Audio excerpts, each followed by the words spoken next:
Welcome to the channel. This month's Phoenix real estate market update has some serious twists and turns. You don't want to miss it. One side has a serious advantage, and we're going to talk about how both sides can stay even-keeled in a market that is constantly changing. You don't want to miss any of this information. Jennifer, take it away. Wow, new listings.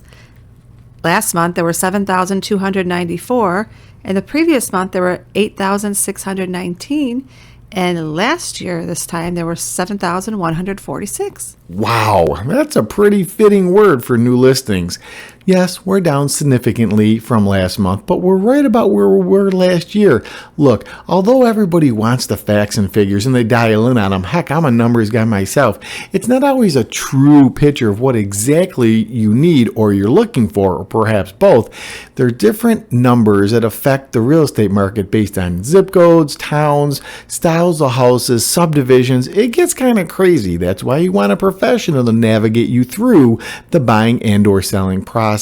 But if we're sticking just with new listings, well, we're down from last month. And there's a reason, and you'll see as we go deeper into the video, it'll all become clear. If you're looking for your dream home, perhaps an investment property or a second home here in the Valley of the Sun, then our new mobile app is for you. It's fast, it's private, it's accurate. Best of all, it's free. Go ahead, give it a try. Active listings. Last month there were 25,905. The previous month there was 26,637. And this time last year there were 18,121. So we're significantly up from last year. Correct you are, Jennifer. We are up when it comes to active listings. Compared to last year, that is. We're a bit down from last month, which is to be expected with everything that we see happening in the financial market. Now, when people ask why our house is not moving, well, I think potential buyers are still a bit gun shy. Most of the ones we talk to, they love Arizona. They definitely want to buy a property, and things like, gas and milk and overall costs are going down, but that interest rate is still holding strong and they want to see it. Wait, let me back that up a little bit. They are dipping down, and I think people are thinking to themselves, or again, potential buyers, boy, I really want to see 3 and 4%. I don't know that's going to happen anytime soon, but what I am going to say is when you have inventory piling up, it's a buyer's advantage to get out there, find your house, make it your dream home, submit a strong offer. We're not going to say bully the seller. Then again, on paper, you're allowed pretty much to submit an offer that best fits your side, buyer and or seller. So when you're selling a property, you want as much money as possible, maximize your profits.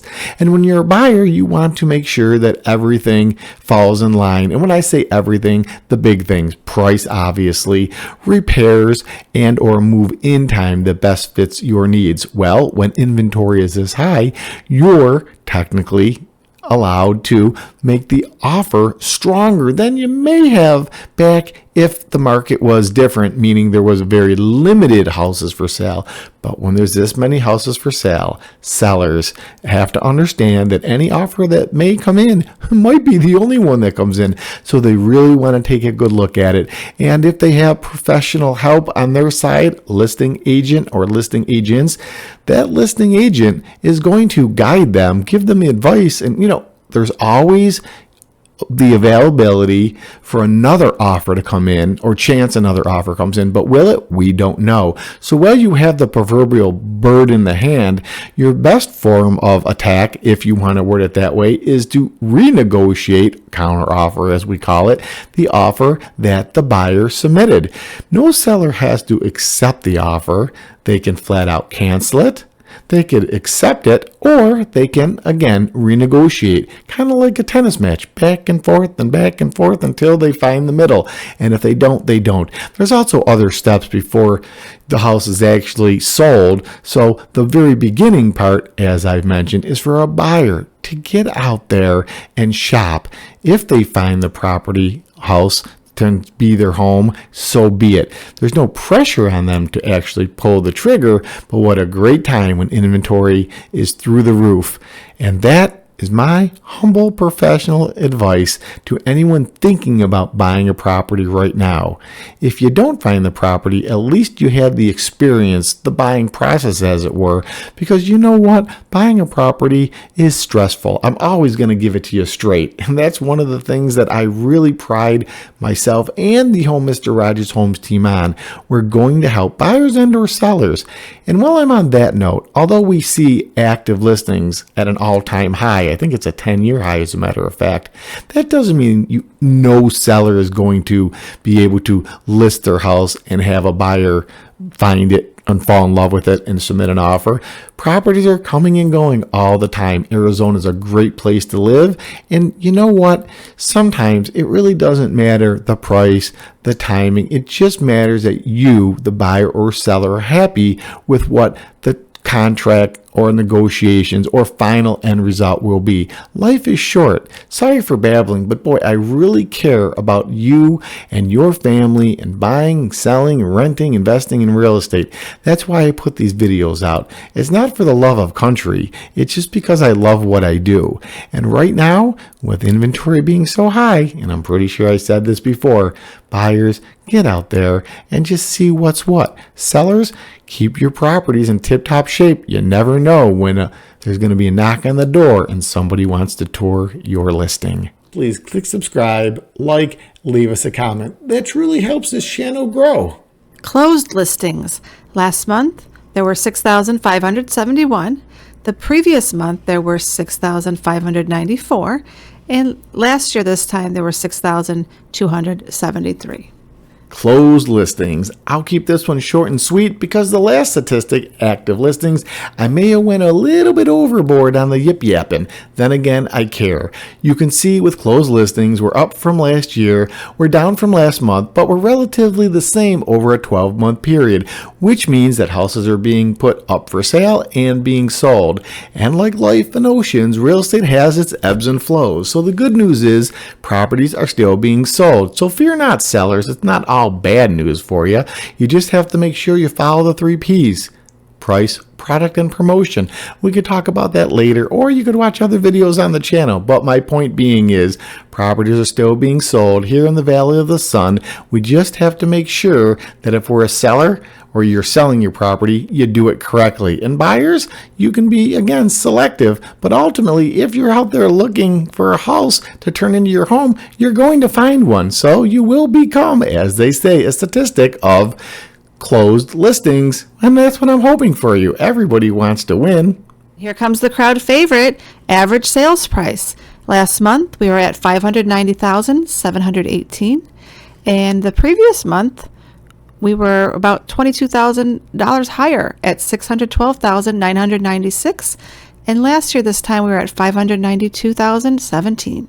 You're spot on with that, Jennifer. Both buyers and sellers focusing on average sales price like a laser.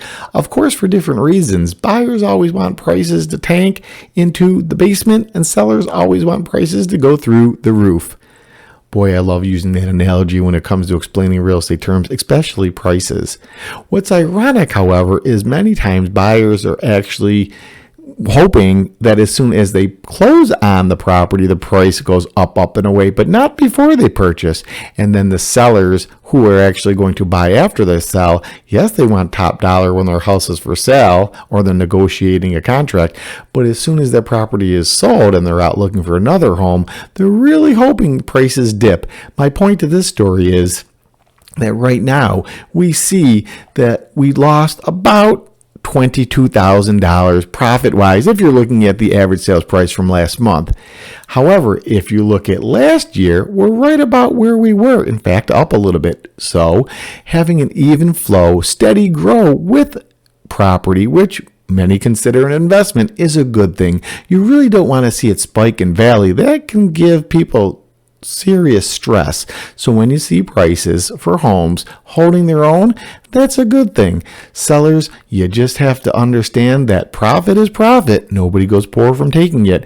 And buyers, you want to make sure that you pay a fair price for a property and enjoy it while you own it. And the next seller, should you ever put your house up for sale, will be thinking the same thing you were thinking when you went to purchase your current property. So the wheels on the bus go round and round. If the data within this Phoenix real estate market update video, or any others for that matter, isn't clear, please reach out to me. I'd be honored to answer your questions. That's what this channel is about, helping you learn the facts and figures when it comes to most anything Arizona, especially real estate. Sold to list price ratio. Last month, we were at 97.1%. The previous month, we were slightly higher at 97.6%. And last year, this time, we were at 97.7%. So basically what this means is if a seller gets full list price, that would be 100%. Thanks, Jennifer. You pretty much did my job. You gave the numbers and the definition. Now I don't know what to do. How about a joke? What's the difference between beer nuts and deer nuts?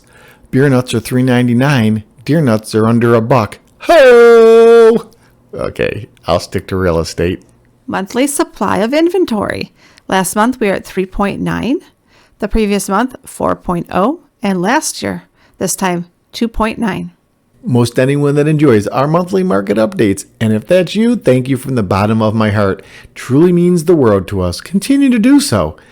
Knows what I'm going to say about month's supply of inventory. A healthy inventory is somewhere between 2 months low and 4 months high, mean average 3 months. But you can see by the numbers that we're at the higher end, which means, and again, it's a great time for buyers to get out there and see what's what.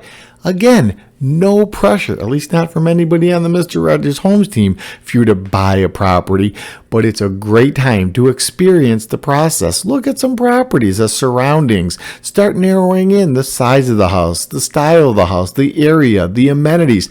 All these things are going to help you reduce the chances of you making a wrong move when the time comes for you to truly want to purchase a property. And the time might be now, because it is a good time to do so. If the numbers work with this amount of inventory, believe me, we will find you a home. And I know you'll love it, but even if you don't, learning the process, the steps that are involved with buying a property are as important as the purchase itself, because that's what's going to help you make the right purchase of a home. So with month supply of inventory being so high, it gives you a big selection, and with those selections, you can really dial in what you're looking for. Listing success rate is declining. Last month, we had 65.3%. The previous month, 68.2%. And last year, this time, 73.8%. And basically what this means is if it was 100%, that would mean every listing is selling, which is not the case currently. In a perfect selling world, the listing success rate would be 100%. That's not this market. By the numbers, approximately 2 out of 3 homes are being sold, and that's not a bad position. Sellers, you really need to keep your house as close to tip-top shape as possible and at the ready, because you never know when a buyer wants to see your listing. And trust me, they're going to put that property under the magnifying glass because they can. There's a lot of inventory. Buyers, don't get overconfident, because if, or better worded, when interest rates decrease, many of the buyers that are on the fence are going to jump off that fence and start gobbling up inventory. And then the market will shift like it always does. Right now, it's a good market. I don't like when I see other agents or real estate experts telling you or making fear the main driver. No one's making anybody buy a house. No one's making anybody sell a house. But right now, inventory is higher. So buyers, you do have the advantage. Go out there and take advantage of it. Sellers, sooner or later, your house will sell. I can tell you, there's a couple of key factors: price, location, amenities, but sooner or later, every property sells. And if you have any questions, reach out to me. That's what I'm here for. Okay, let's get on to that next statistic. Not much of a change here. Average days on market. Last month it was 78. The previous month, 76. And last year, this time, 65. Last but certainly not least, days on market. And we can see by the numbers that houses are staying on the market about 2 weeks longer than a year ago. In my humble professional opinion, no reason to be concerned. Here's a little bit of tidbit when it comes to days on market, many people think that DOM, days on market, means how long will it take for a house to be sold. No, actually it means how long will it take for a property once listed to go under contract. So when you look at the current days on market, that's an indicator that it took that many days for an offer to be, for lack of a better term, submitted and accepted by both parties. So don't let it fool you when you look at that number. Although I think days on market is a great help for potential sellers to know about how long a property will take to go under contract, and then buyers would look at that as a negotiation tool. And sometimes by no fault of the property or the seller, the days on market could stigmatize a property, and it works both ways as well. Sometimes a property goes lickety split, but it's because it had a certain need or want for a buyer, and that sometimes throws the numbers off. But in the big picture, days on market is a decent guideline, but you really want to dial it into specific locations, subdivisions, zip codes, etc.